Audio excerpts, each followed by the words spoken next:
అననీయ Sapphira సంఘంలో ఉన్నారుగా. ఆ ఉన్నవాళ్ళు ఎవ్వరు చెప్పకపోయినా పక్కన వాళ్ళని చూసి ప్రోత్సహించబడ్డారు. పేతురు గారు ప్రసంగం చేయాల, మీరు డబ్బులు తిండని, మీరు డబ్బు తీసుకొచ్చి ఇవ్వండి అని ఒక్క మాట చెప్పాలి. ప్రోత్సాహ సహవాసంలో నేర్చుకున్నది ఏంటంటే మనం కూడా మన పొలం అమ్మేద్దాం. అమ్మి తీసుకొచ్చారు. తీసుకొచ్చి అక్కడ పెడితే పేతురు గారు ఏమన్నాడు, ఇంతకే అమ్మారా అంటే అప్పుడైనా అయ్యో పేతురు గారికి అర్థమైనట్టుంది, పరిశుద్ధమైన సంఘం ఇది, పరిశుద్ధులుండే సంఘం కదా, ఇక్కడ అబద్ధాలు చెల్లవు కదా అని ఆలోచన వచ్చి, అయ్యా కొంత మా కొరకు ఉంచుకున్నామయ్యా, కొంతే తెచ్చామంటే ఆయన ఏమనేవాడో, పరిస్థితి ఎలా ఉండేది. ఆ మాట పలక్క ఇంతకే అని అబద్ధం ఆడితే మూట అక్కడే ఉంది. చచ్చాడు, మోసుకుపోయారు. జరిగింది ఎరుకగా భార్య వచ్చింది. ఆమెను అదే ప్రశ్న వేశాడు. నీ జీవితంలో ఒక్కడు గుర్తుపెట్టుకో, నీ ముగింపుకైనా, నీ నాశనానికైనా, నీ శాపానికైనా, నీ దీవెనకైనా, నీ కుటుంబ అభివృద్ధికైనా, పాతాళానికైనా దేవుడు ఒక్క మాటతోనే తీర్పు తీరుస్తాడు. అతన్ని అడిగిన ప్రశ్నే ఆమెను అడిగాడు, ఏమని, ఇంతకే అమ్మేతరా అని. ఈమె వెంటనే అంది, అవునయ్యా అంతకే అమ్మాం, పడి ప్రాణము విడిచాను, యవనస్తులు ఇద్దరిని మోసుకుపోయి పాతి పెట్టాను, ఇప్పుడు ధనమంతా అక్కడే ఉందగా.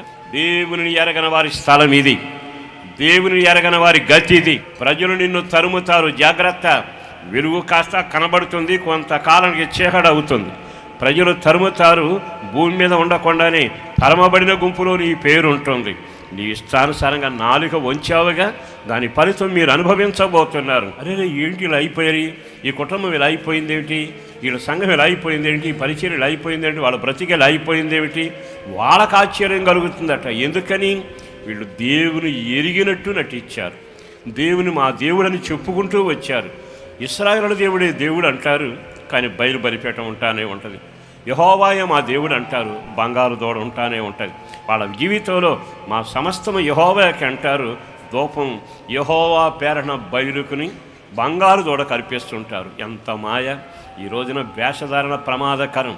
నీ జీవితంలో ఉంటే వెచ్చగానైనను, లేకపోతే చల్లగానైనండు. నటించడం మొదలుపెట్టినా పర్వాలేదులను సమర్పించుకున్నాం, చూస్తూ ఉండగానే సూర్యుడు పరిగెత్తున్నట్టుగానే వెలుగు వెళ్ళిపోతుంది, నీ జీవితంలో చీకటి మొదలవబోతుంది. నీవు చూస్తుండగానే నిన్ను తరిమే వారి సంఖ్య పెరుగుతుంది. ఆ తర్వాత భూమి మీద అడ్రస్ లేకుండా పోతుంది.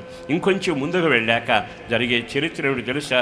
ప్రజలు నిన్ను చూసి పలాని వారి నివాసం అండి, పలానా రాజు కట్టిన కట్టడం, ఇదిగో నీతిమంతుల నివాసం, ఇదిగో భక్తి కలిగిన ఫలానవాని అనే మాట వినబడదు.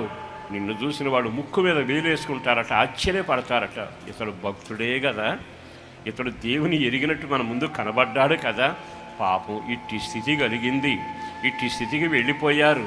వాళ్ళ జీవితంలో ఎంత శాపాకరం.